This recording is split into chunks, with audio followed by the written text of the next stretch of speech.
வணக்கம். வேர்ல்டின் செய்திகளுடன் நான் நிரோஷன். சீனா தென்பிராந்திய நாடுகளின் எல்லைகளில் கப்பல் மற்றும் விமான நடவடிக்கைகளை தொடரும் நிலையில் அதே நடவடிக்கைகளை சீன எல்லையில் செய்கிறது அமெரிக்கா. அமெரிக்க உளவு விமானங்கள் சீன எல்லைகளுக்கு அருகாமையில் பறப்பது குறித்து சமீபகால சீன எச்சரிக்கைகளை மீறி 7 நாட்களில் 5வது முறையாக நேற்று செவ்வாய்க்கிழமை அமெரிக்க விமானப்படையின் ஒரு உளவு விமானம் சீனாவின் கடற்கரைக்கு அருகில் உளவு சேகரிப்பு நடவடிக்கையை சந்தேகத்திற்குரிய விதத்தில் நடத்தியது. சீனாவின் கிழக்கு மற்றும் தெற்கு கடற்கரைக்கு அப்பால் அமெரிக்க விமானப்படையின் RC-135U மின்னியல் உளவு விமானம் மூலம் பறக்க விடப்பட்டது. RC-135U மின்னியல் உளவு விமானம் ரேடார் உமிழ்வுகள் மற்றும் ஏவுகணை டெலிமெட்ரி போன்ற சமிக்ஞைகளை சேகரித்து பகுப்பாய்வு செய்யும் திறன் கொண்டது. மே 7ஆம் தேதி தொடங்கி நேற்று 14ஆம் தேதி வரையிலான 7 நாட்களில் 5வது தடவையாக RC-135U மின்னியல் உளவு விமானம் சீன எல்லைகளுக்கு அருகே பறந்துள்ளது. இந்த விமானம் மே 9 மற்றும் 10ஆம் தேதிகளிலும் பின்னர் மே 13 மற்றும் 14ஆம் தேதிகளிலும் 8 மணி நேரம் வரை நீடித்த நடவடிக்கைகளுக்காக அனுப்பப்பட்டது என்று விமான கண்காணிப்பு சேவையான ஃபிளைட் ரேடார் 24 பதிவுகளில் இருந்து தெரிய வருகிறது. இந்த விமானம் ஜப்பானின் ஒகினாவாவில் உள்ள கடேனா விமானப்படை தளத்தில் அதன் புறப்படும் மற்றும் தரையிறங்கும் நேரத்தை பதிவு செய்தது. ஒகினாவா ஜப்பானில் நிலை கொண்டுள்ள அமெரிக்க படைகளில் 2 பங்கை கொண்ட ஜப்பானிய தீவு. 4 ஜெட் என்ஜின்கள் மற்றும் 1,30,000 பவுண்ட்ஸ்கள் எரிபொருளால் இயக்கப்படும் RC-135U மின்னியல் உளவு விமானம் 35,000 அடிக்கு மேல் உயரத்தின் 4,000 கடல் மைல்களுக்கு விமான செயல்பாடுகளை தாங்கும் என்று அமெரிக்க விமான தயாரிப்பு நிறுவனம் வெளியிட்ட தரவுகள் கூறுகின்றன. பனிப்போரின் போது முதலில் பறக்கவிடப்பட்ட இந்த ரக விமானம் அதன் காக்பிட் விமானிகளை தவிர வழமையாக குறைந்தபட்சம் 10 மின்னியல் போர் அதிகாரிகள் மற்றும் குறைந்தது 6 பணிப்பகுதி நிபுணர்களை ஏற்றி செல்கிறது. அமெரிக்க போயிங் நிறுவனத்தால் தயாரிக்கப்பட்ட RC-135U விமானம் தென் சீன கடலில் சீனாவின் தெற்கு கரையை ஒட்டி பறப்பதையும் மற்ற நாட்களில் கிழக்கு சீன கடலின் வடக்கே பறந்து அங்கிருந்து மஞ்சள் கடலை சென்றடைந்து விட்டு திரும்பியதையும் பதிவுகள் காட்டுகின்றன.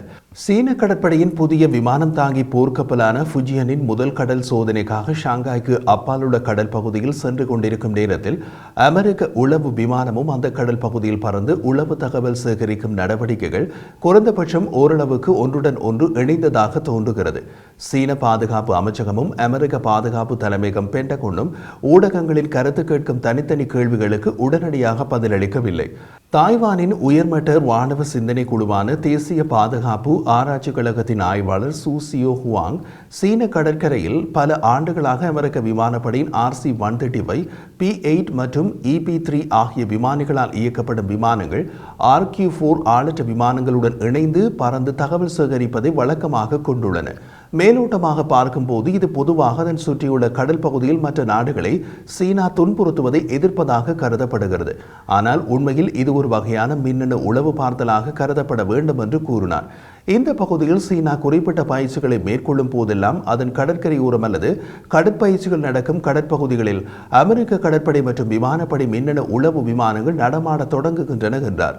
கடந்த வாரம் மஞ்சள் கடல் மீது சர்வதேச வான்வெளியில் ஒரு வான்வெளி இடைமறிப்பின் போது ஒரு சீன போர் விமானம் ஆஸ்திரேலிய ஹெலிகாப்டர் குழுவினருடன் உயிராபத்தை ஏற்படுத்தியதாக ஆஸ்திரேலியா கூறியது. ஆஸ்திரேலிய கடற்படை ஹெலிகாப்டர் சீன கடற்பயிற்சியை சீர்குலைப்பதற்காக அங்கு பறந்தது என்று பெய்ஜிங் கூறியது. பகிரங்கமாக கிடைக்கும் பதிவுகளின்படி கடந்த 4 ஆண்டுகளில் கிழக்கு மற்றும் தென்சீன கடல்களில் அமெரிக்கா 1000க்கும் மேற்பட்ட விமான பறத்தல்களை செய்துள்ளது. அமெரிக்க கப்பல்கள் மற்றும் விமானங்கள் மூலம் சீன பகுதிக்கு நெருக்கமாக நடமாடி உளவு தகவல்களை சேகரிப்பதற்கு எதிராக சீனா பல தடவைகள் எச்சரித்துள்ளது. இந்த ஆண்டு குறைந்தபட்சம் 2 முறை அதன் மாதாந்திர செய்தியாளர் சந்திப்புகளில் சீன பாதுகாப்பு அமைச்சு பெய்ஜிங்குக்கும் வாஷிங்டனுக்கும் இடையிலான உறவில் உள்ள பதட்டங்களுக்கு இந்த நடவடிக்கைகள் காரணம் என்று குற்றம் சாட்டியது. சீன பாதுகாப்பு செய்தி தொடர்பாளர் கர்னல் வூகியான் நடத்திய செய்தியாளர் மாநாட்டில் சீனாவுக்கும் அமெரிக்காவுக்கும் இடையிலான வான் மற்றும் கடல்சார் ராணுவ பாதுகாப்பு பிரச்சனைகளுக்கு மூல காரணம் அமெரிக்க போர்க்கப்பல்களும் விமானங்களும் சீனாவின் வீட்டு வாசலில் ஆத்திரமூட்டல்களை செய்வதுதான். அவை சீனாவை சுற்றியுள்ள கடல் மற்றும் வான்வெளியின் நீண்டகால பெரிய அளவிலான மற்றும் அடிக்கடி நெருக்கமான உளவு பணிகளை மேற்கொண்டுள்ளன என்று தெரிவித்தார்.